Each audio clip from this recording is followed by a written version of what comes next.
Die radio het 'n groot aandeel gehad in Cora Marie se bekendstelling.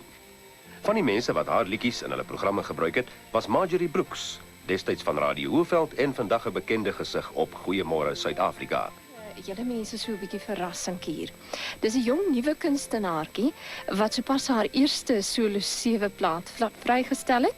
En Cora Marie is haar naam. Die plaat het geen voorstelling nodig nie. Dis Abba se Hasta Manana, maar die keer in Afrikaans. Esme Everard met haar versoekprogramme op Springbok Radio. Jare Roos, gesing deur Cora Marie. En ek weet Ouno Higo en Pukkie van Berg sal dit ook baie geniet.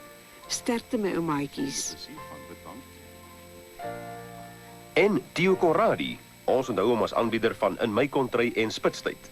En ons hoor sy stem deesdae op Radio Jacaranda. Sonder mense soos hulle sou Cora Marie amper 'n vreemdeling vir ons Suid-Afrikaners gewees het. Baie geluk aan julle almal. Mooi wense kom van Kleintjie. Ons gaan nou luister na Cora Marie en Lang Verlang Kontry. Ja, dit was Hasta Manana. Jy weet, ek het die ding gespeel lank voor ek vir Cora Marie geken het. Geweet het hoe sy lyk of haar later goed leer ken het.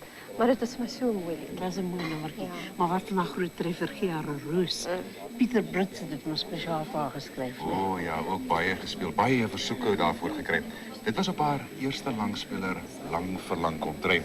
En dit was terloops aan die laaste nommer wat ons net na geluister het. Ja, en Pieter het natuurlik baie van haar treffers geskryf. Maar Cupido het ook ons natuurlik baie van hulle geskryf, nie waar nie. Ek al die laaste klompie plaat. Baie mooi nommertjies.